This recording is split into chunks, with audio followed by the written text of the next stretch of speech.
Okay, let's review one. Slack's Fifth Avenue has two classes of stock authorized, $100 par preferred and $1 par common. At the beginning of the year, 1,000 shares of common stock and no preferred shares have been issued. The following transactions affect stockholders' equity during the year. On January 15th, they issued 2,000 additional shares of common stock at $20 per share. On February 1st, they issue 100 shares of preferred stock for $110 per share. On June 1st, they declare a cash dividend of $5 per share on preferred stock and $1 per share on common stock to all stockholders of record on June 15th. On June 30th, they pay the cash dividend declared on June 1st. On October 1st, they purchase 200 shares of treasury stock for $25 per share. On November 1st, they issue 100 shares of treasury stock purchased on October 1st for $28 per share. Slack's Fifth Avenue has the following beginning balances in its stockholders' equity accounts: preferred stock of $0, common stock of $1,000, paid-in capital of $14,000, and retained earnings of $5,000. We're going to use this information first to record each transaction. So let's go ahead and start with January 15th.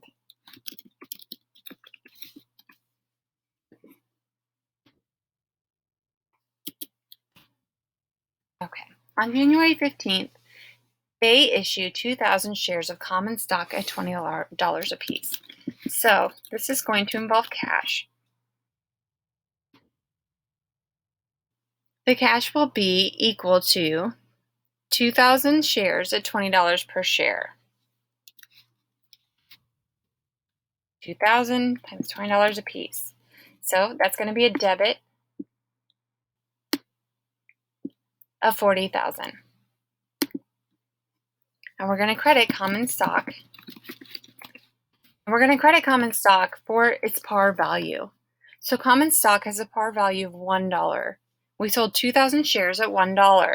So we're going to credit common stock for 2,000 shares times $1 apiece, or $2,000. Finally, we're going to credit additional paid-in capital.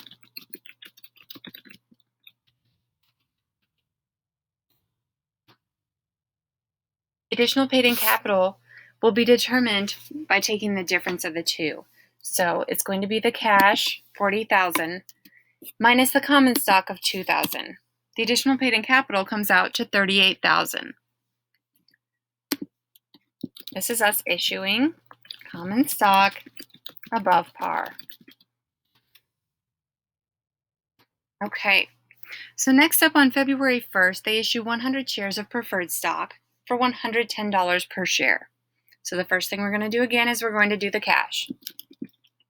Cash is being debited for the amount of the 100 shares times the purchase amount, $110 per share. It comes out to $11,000. Next up, we're going to credit preferred stock. Now, preferred stock has $100 par value. So we're going to do 100 shares times $100 par value. So that's $10,000. And just like above, we're going to do additional paid-in capital. The additional paid-in capital will be for the difference between the two. So we're going to take the cash of $11,000 minus the preferred stock of the $10,000, and we get a difference of $1,000. This is us issuing preferred stock above par.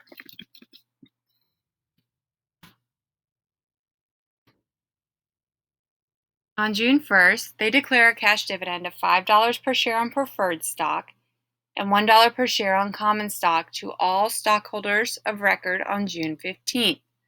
So, on June 1st, we are going to record dividends and dividends payable. But we need to do the math, so we're going to do that math over here, okay? So our dividends is going to be made up of, for preferred stock will be 100 shares of preferred stock that's outstanding because they had nothing to begin with, and in February they sold 100. So 100 shares of preferred stock times the $5 cash dividend for the preferred stock. I'm going to put right here preferred stock dividend. And I'm going to move this like this. Okay. And then let's look at the common stock dividend. The common stock dividend. So that is equal to the original 1,000 shares of common stock, plus they sold an additional 2,000 shares of common stock. So that's 3,000 shares of common stock that are outstanding. And they are paying $1 per share of common stock. So the common stock dividend, ignore my terrible spelling, common stock dividend of $3,000. So the dividends will be the two of these combined. 3,000 plus 500 is 3,500. And the dividends payable is 3,500. Now on June 30th, they're paying that. So all we're going to do, I'm going to put up above here actually. This is us declaring cash dividends. And down here, we are paying the cash dividends. So we're going to debit dividends payable, clearing out that liability of 3,500. And we're going to credit cash for 3,500. This is us paying the cash dividends.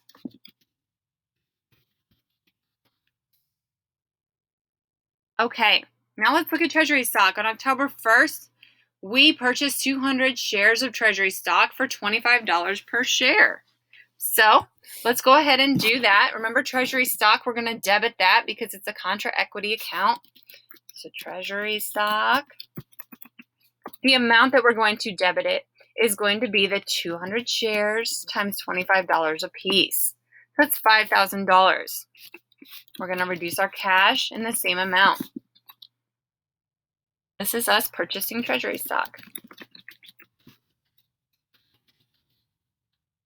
Okay, next up, on November 1st, we reissue 100 shares of the treasury stock purchased on October 1st for $28 per share. So the first thing we're going to do is the cash. And the cash we're going to record at the amount we got.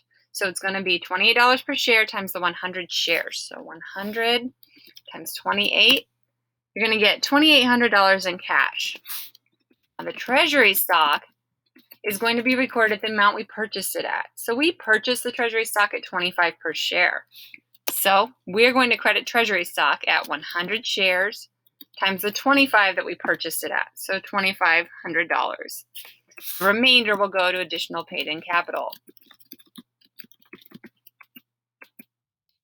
The difference between the cash minus the treasury stock.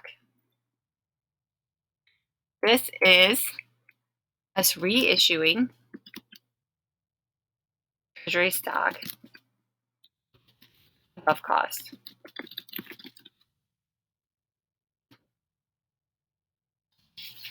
Okay, next up, we're just going to look at each of these transactions and indicate whether it increases, decreases, or has no effect on your total assets, total liabilities, and total stockholders' equity. So let's look down here. Okay, we're going to look at each of these transactions,